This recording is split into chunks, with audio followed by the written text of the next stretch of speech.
నా పేరు ఉగ్గే శ్రీనివాస్ పటేల్. నేను తెలంగాణ బలహీన వర్గాల సమితి రాష్ట్ర వర్కింగ్ ప్రెసిడెంట్గా ఉన్నాను. ఏదైతే ఈరోజు కొండా సురేఖ మీద ఆరోపణలు వస్తున్నాయో ఆమె వ్యక్తిగతంగా ఎక్కడ కూడా ఆరోపణలు చేసిన అంశం లేదు. కేవలం పార్టీకి ఎవరైతే ఇంట్లో నలుగురు ఉంటారో ఒకరు బీజేపీలో ఉండొచ్చు, ఒకరు కాంగ్రెస్లో ఉంటారు, ఒకరు టీడీపీలో ఉంటారు, ఒకరు టీఆర్ఎస్లో ఉంటారు. అది వ్యక్తిగత స్వేచ్ఛ. ఆమె ఎక్కడ కూడా కొండా సురేఖ గారు పార్టీ ధిక్కరించి కూడా ఎక్కడ ఆమె వ్యాఖ్యలు చేయలేదు. దానికి కొండా సుష్మిత గారు చేసిన పరిస్థితులను పట్టుకొని ఆమె మాట్లాడిన మాటలకు తల్లికి సంబంధం పెట్టి ఈరోజు ఆమె మీద షోకాజ్ నోటీసులు జారీ చేయడం అనేది కరెక్ట్ పద్ధతి కాదని చెప్పేసి ఈ మీడియా ముఖంగా మీ అందరికీ తెలియజేస్తున్నాను. ఎందుకంటే ఈరోజు బీసీ బిడ్డలకు ఎవరికి కూడా మాకు పదవులు లేకుండా ఈరోజు నవీన్ యాదవ్కి కానీ ఆది శ్రీనివాస్ లాంటి ముఖ్యమైన నేతలకు పదవులు లేవు. ఉన్న ఒక పదవి కూడా ఈరోజు ఊడవిక్తం అంటే మేమంతా ఊరుకునే పరిస్థితిలో లేము.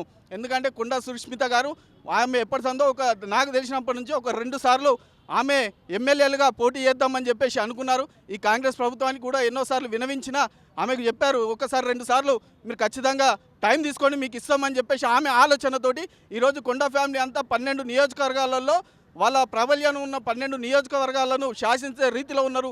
ఆమె గిట్టి పరిస్థితిలో టికెట్ ఇస్తామని చెప్పేసి చెప్పడం జరుగుతూనే ఆ రోజు ఆమె అక్కడి నుంచి ఆగడం జరిగింది. కానీ ఎవరైతే రేవంత్ రెడ్డి ఉన్నారో కావాలని చెప్పి బీసీ బిడ్డల మీద ఎట్లయితే ఈ కొండా సురేఖ మీద అక్కసు ఉందో, ఎందుకంటే ఈయనకు క్లోజ్ ఫ్రెండ్ అయిన ఓటుకు నోటు దొంగ అయిన మన వేం నరేందర్ రెడ్డి గారి కోసం అనేక పదవులు ఇస్తాడు, రాజ్యసభ మెంబర్లు ఇస్తాడు, మినిస్టర్ క్యాబినెట్లో పదవులు ఇస్తాడు.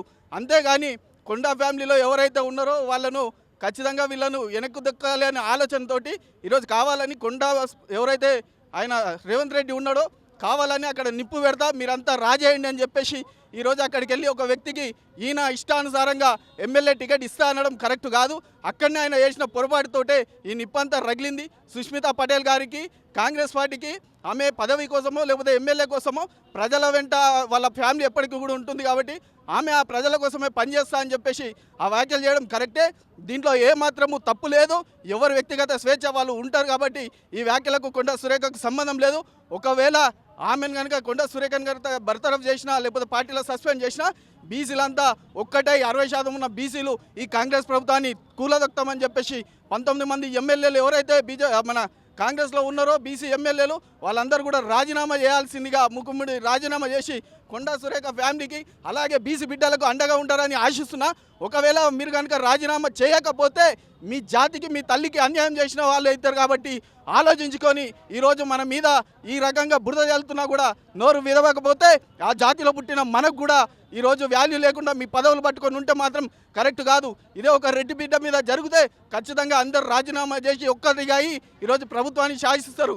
మీరు కూడా అలాంటి రాజకీయాలలోకి రావాలని చెప్పి నా బీసీ బిడ్డలకు నేను ఖచ్చితంగా తెలియజేస్తున్నాను. కొండా సురేఖ గారి కుమార్తె కొండా సుష్మిత గారు చేసిన వ్యాఖ్యలు ఏవైతే ఉన్నాయో అవి కాంగ్రెస్ ప్రభుత్వము హైలైట్ చేసి డైవర్షన్ పాలిటిక్స్ నడుస్తున్నాయి. ఇది అసలైన సమస్యలు కావు. అసలు రేవంత్ రెడ్డి గారి మీద చేసిన వ్యాఖ్యలు ఏవైతే ఉన్నాయో ఆవిడ వ్యక్తిగత వ్యాఖ్యలు అవన్నీ. కొండా సుష్మిత గారికి కనీసం కాంగ్రెస్ ప్రభుత్వంలో సభ్యత్వం కూడా లేదు. ఆవిడ చేసిన వ్యాఖ్యలు ఇంత సీరియస్గా తీసుకొని కొండా సురేఖ గారి మీద ఇంత డిసిప్లినరీ కమిటీ వేసి డిసిప్లినరీ యాక్షన్ తీసుకోవాల్సిన పనే లేదు. ఆవిడకి షోకాజ్ ఇవ్వాల్సిన అవసరమే లేదు. అసలు దానికంటే చాలా ముఖ్యమైన సమస్యలు ఇంకా ఉన్నాయి.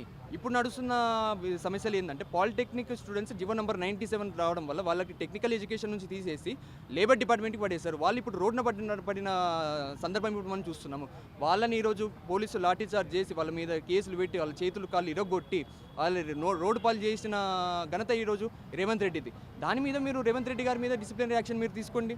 ఇదే 20 మంది ఎమ్మెల్యేలు ఎమ్మెల్సీలు మంత్రులు అందరూ కలిసి కొండా సురేఖ గారిని బర్తరఫ్ చేయాలని ఎలా అయితే కోరారో ఇది 20 మంది కాకుండా 40 మంది మొత్తం కాంగ్రెస్ ప్రభుత్వ మొత్తం ఎమ్మెల్యేలు ఎమ్మెల్సీలు మంత్రులు ఎంపీలు రాజ్యసభ మెంబర్లు అందరూ కలిసి తెలంగాణ ప్రభుత్వంలో ఉన్న కాంగ్రెస్ ప్రభుత్వంలో ఉన్న అందరూ కలిసి రేవంత్ రెడ్డి గారి మీద ఒక చర్చ మీరు పెట్టండి. రేవంత్ రెడ్డి గారి మీద ఒక సమీక్ష మీరు పెట్టండి. రేవంత్ రెడ్డి గారు తెచ్చిన పాలసీస్ వల్ల కాంగ్రెస్ ప్రభుత్వం డెవలప్ అయిందా కాలేదా దాని మీద ఒక సమీక్ష పెట్టండి. మీరు తెచ్చిన జీవో నెంబర్ 97 ఏదైతే ఉందో దాని ఇంప్లిమెంటేషన్ ఎట్లయితే బాగా మంచిగా ఉందా, స్టూడెంట్స్ దాన్ని వ్యతిరేకిస్తున్నారు, స్టూడెంట్స్ దాన్ని సపోర్ట్ చేస్తున్నారు, దాని మీద ఒక సమీక్ష పెట్టండి. ఇప్పుడు రేవంత్ రెడ్డి మొన్న ఒక స్టేట్మెంట్ ఇచ్చాడు. Engineering students are the criminal waste అని ఒక స్టేట్మెంట్ ఇచ్చాడు. ఒక ముఖ్యమంత్రి హోదాలో ఉన్న ముఖ్యమంత్రి స్థానంలో ఉన్న వ్యక్తి ఇంజనీరింగ్ స్టూడెంట్స్ని అలా వ్యాఖ్యలు చేయొచ్చా అండి? యాజ్ ఎ స్టూడెంట్ ఇప్పుడు దానికి కౌంటర్గా మేము ఒక స్టేట్మెంట్ ఇస్తున్నాం. As a Hyderabad central university student, Revanth Reddy is a political waste.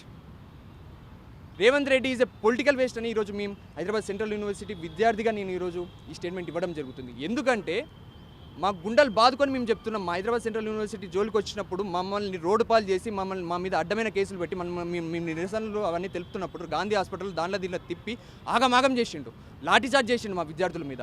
విద్యార్థులు నిరసనలు తెలిపితే డెమోక్రటిక్గా దాన్ని స్వీకరించి ప్రభుత్వం వెనక్కి దగ్గరికి పోయి విద్యార్థుల మీద పోలీసులని ఉసిగొల్పి మమ్మల్ని జైలు పాలు చేసిండు రేవంత్ రెడ్డి. తర్వాత వేరే విషయానికి వస్తే, మహిళలకు ప్రతి నెల 2500 ప్రతి నెల ఇస్తా అన్నారు మహాలక్ష్మి స్కీమ్ కింద. అది ఎంతవరకు వచ్చింది? ఎంతమంది మహిళలు దాని మీద బెనిఫిట్ పొందింది? దాని మీద ఒక సమీక్ష పెట్టండి. ఎందుకు ఈ కొండా సుష్మిత గారు చేసిన దాన్ని మీరు అంతగానో హైలైట్ చేస్తున్నారు? మిగతా మెయిన్ ఇంపార్టెంట్ విషయాలు ఉన్నాయి కదా, ఇవి ఉన్నాయి కదా. ఇంజనీరింగ్ స్టూడెంట్స్ మీద అట్లాంటి స్టేట్మెంట్ ఇచ్చిన మరి రేవంత్ రెడ్డి మీద ఎలాంటి మీరు యాక్షన్ తీసుకోబోతున్నారు? అది కూడా చెప్పండి. 20 మంది కాదు, మొత్తం కాంగ్రెస్ అంతా కలిసి సమీక్ష పెట్టి రేవంత్ రెడ్డి గారి మీద ఎటువంటి యాక్షన్ తీసుకుంటున్నారు, లేదా రేవంత్ రెడ్డి గారి మీద కంప్లైంట్ ఏమైనా ఇస్తున్నారు? ఈ విషయం అనేది మీరు రాహుల్ గాంధీ వరకు తీసుకెళ్ళండి. జీవో నెంబర్ 97 తెచ్చి పాలిటెక్నిక్ స్టూడెంట్స్ నాగమాగం చేసిండు. జీవో నెంబర్ 6 తెచ్చి మా హెచ్సియూలో మాకు టీఎస్ఈ పాస్ రాకుండా చేసిండు. టీఎస్ఈ పాస్ నిధులు రాలేవు, ఇప్పుడు మాకు సెమిస్టర్ రిజిస్ట్రేషన్ చేయాలంటే మాకు ఇబ్బంది పడుతున్నాం. ఇవి కదా ముఖ్యమైన విషయాలు, ఇవి కదా మీరు ఇచ్చిన హామీలు ఏమేమండి? మొదటి ఏడాదిలోనే 2 లక్షల ఉద్యోగాలు మీరు భర్తీ చేస్తున్నారు, ప్రభుత్వ ఉద్యోగాలు. ఇంతవరకు ఎన్ని నోటిఫికేషన్ ఇచ్చారు? దాని మీద ఒక సమీక్ష పెట్టండి, దాని మీద ప్రశ్నించండి.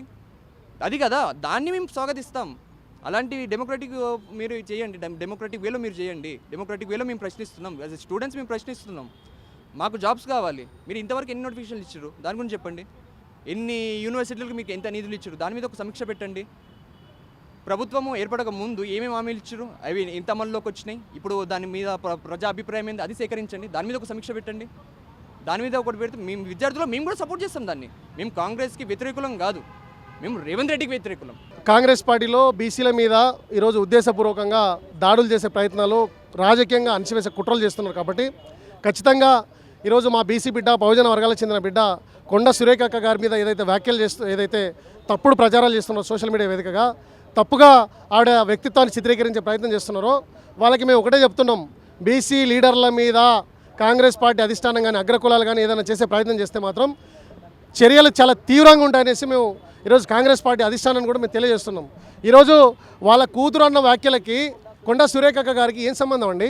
అయితే ఇప్పుడు రాష్ట్రంలో జరుగుతున్నటువంటి బీసీ నాయకులపైన, ముఖ్యంగా కొండా సురేఖ ఫ్యామిలీ పైన జరుగుతున్నటువంటి వ్యాఖ్యలు, అదేవిధంగా ఆయన కుటుంబం కొండా మురళి ఫ్యామిలీ పైన జరుగుతున్నటువంటి ఏదైతే డ్రామా ఉందో, ఇదంతా అగ్రకుల నాయకులు చేస్తున్నటువంటి ఒక కుట్రపూరితమైన ప్లాన్గా మేము భావిస్తూ ఉన్నాం. ఎందుకంటే కొండా సురేఖ గారి బర్త్డే లేదు, కొండా సుష్మిత గారు ఒక వ్యాఖ్యలు చేయడం జరిగింది.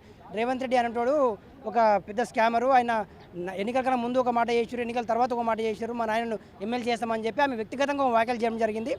ఆ యొక్క వ్యక్తిగతమైన మాటలు పక్కకెట్టి ఎవరైనా నోటీస్ ఇవ్వాల్సి వస్తే ఆమెకి ఇవ్వాలి, అంతే తప్పిస్తే కూతురు చేసినటువంటి తప్పుకు తీసుకుపోయి తల్లికి బాధ్యునాలు చేసి తల్లిని రాజకీయంగా భూస్థాపితం చేయాలనే ఒక కుట్రపూరితమైన జాగ్యం జరుగుతుంది. అగ్రనాయకుల యొక్క రాజకీయమైనటువంటి ప్లాన్ను ఇందులో ఇమిడి మేము భావిస్తూ ఉన్నాం. అదేవిధంగా ఈ యొక్క వరంగల్లో దాదాపు 12 నియోజకవర్గాలు ఉంటాయండి. ఆ 12 నియోజకవర్గాల్లో కొండా మురళి ఫ్యామిలీ యొక్క ప్రభావం అనేది కంపల్సరీగా పడుతూ ఉండదు. ఆ యొక్క కొండా మురళిని టార్గెట్ చేయకుండా కొండా సురేఖ గారి బర్త్డే చేపిస్తే బీసీ కులాల యొక్క రాజకీయం అనేది అక్కడి నుంచి వెళ్ళిపోతుందని చెప్పి భావించి వరంగల్ నుంచి కొండా సురేఖను తప్పించాలనే ఒకే ఒక దుర్బుద్ధితోని రెడ్డి యొక్క రాజకీయం అక్కడ జరుగుతూ ఉన్నది. పొంగులేటి శ్రీనివాసరెడ్డి ముఖ్యంగా ఇందులో రెడ్డి కులాసుల్లో ఉన్నటువంటి పొంగులేటి శ్రీనివాసరెడ్డి గారు ఇందులో ప్రభావం మేము బరాబర్ భావిస్తూ ఉన్నాం. ఒకవేళ నాకు చిత్తశుద్ధి ఉంటే బయటకు వచ్చి మేము మా తప్పు లేదు, రెడ్డి కులాసులో ఇందులో ప్రాబ్లం లేదు అని చెప్పాలి. అదేవిధంగా మన రాజగోపాల్ రెడ్డి గారు వ్యాఖ్యలు చేసినప్పుడు కోమటిరెడ్డి వెంకటరెడ్డి గారు నోటీసులు ఇవ్వకుండా ఎందుకు ఆపారు మరి? అదేవిధంగా చిందారెడ్డి గారు తప్పు చేసినప్పుడు ఎందుకు నోటీసులు ఇవ్వలేదు? అది చేత కాదు. ఒక రెడ్డి కులస్తులు తప్పు చేస్తే మాత్రం ఒక న్యాయము, రాజకీయంగా బీసీ నాయకులు చేసినటువంటి ఒక వ్యాఖ్యలు ఒక న్యాయంగా తీసుకుంటూ కాంగ్రెస్ పార్టీకి చిత్తశుద్ధి లేదు. ఫస్ట్ ఆ పార్టీ ఎలా ఉంటుందో తెలియదు. పిసిసి ప్రెసిడెంట్ అయినటువంటి మహేష్ కుమార్ గౌడ్, ఒక బీసీ అని చెప్పుకునే మహేష్ కుమార్ గౌడ్ నిజంగా బీసీ అయి ఉంటే ఆ బీసీ నాయకులపైన వ్యాఖ్యలు చేసినప్పుడు కానీ బీసీ నాయకులపైన బురద జల్లే ప్రయత్నాలు జరిగినప్పుడు కంపల్సరీగా దాన్ని ఖండించాల్సిన అవసరం ఉందని శాతగాకి రోజు ఏం చెప్పినంటే రాజగోపాల్ రెడ్డి గారు కానీ చిన్నారెడ్డి గారిని మాట్లాడి వాళ్ళు ఎప్పుడు కాంగ్రెస్ పార్టీ యొక్క నియమాలను అతిక్రమించలేదని చెప్పిండు. అయితే అదే నియమాలు మరి ఏ విధంగా ఈ కాంగ్రెస్ పార్టీ సుష్మితారెడ్డి చేసిన వ్యాఖ్యలకు కొండా సురేఖ ఏ విధమైన నియమాలు అతిక్రమించని చెప్పాల్సిన అవసరం ఉంది. ఎందరో చిన్న చిన్న పిల్ల కాకి అరుస్తున్నాయని చాలామంది అంటున్నారు. మరి పిల్ల కాకరిస్తే అంత ఎందుకు భయపడతామన్నారు?